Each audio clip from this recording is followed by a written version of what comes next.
સાબરકાંઠાના વિજયનગરમાં ભૂમાફિયાઓ બેફામ ખાણ ખનીજ વિભાગ નિંદ્રદેન મામલતદાર કચેરીના નાક નીચે જ માટીનું ગેરકાયદે ખનન નિયમોના ધજાગરા સરકારી કામના ઓથ હેઠળ કોન્ટ્રાક્ટરોની મનમાની તંત્રની રહેમ નજર સ્વાધિકારીઓના આશીર્વાદથી ચાલી રહ્યો છે આ કાળો કારોબાર।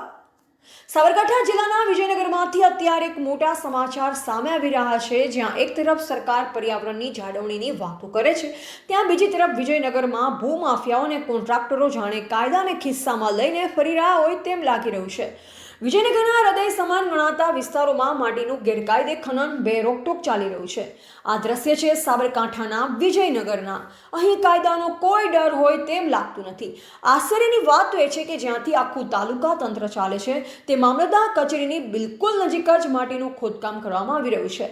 કોઈપણ પ્રકારની પરમિશન વિના ખુલ્લેઆમ કુદરતી સંપત્તિની લૂંટ ચલાવવામાં આવી રહી છે। જાણવા મળી રહ્યું છે કે નવા બની રહેલા બસ સ્ટેન્ડના કામમાં આ ગેરકાયદે ખનન કરાયેલી માટીનો ઉપયોગ કરવામાં આવી રહ્યો છે।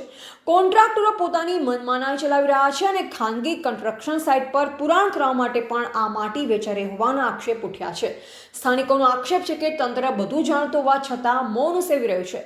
શું આ મૌન પાછળ કોઈ મોટું આર્થિક સેટિંગ છે કે પછી અધિકારીઓ ભૂમાફિયાઓ સામે લાચાર છે? હવે જોઈ રહેશે કે સમાચાર પ્રસારિત થયા બાદ શું ખાણ ખનીજ વિભાગ કે જિલ્લા કલેક્ટર આ મામલે તપાસના આદેશ આપે છે કે પછી આ લૂંટ આવી જ રીતે ચાલુ રહેશે।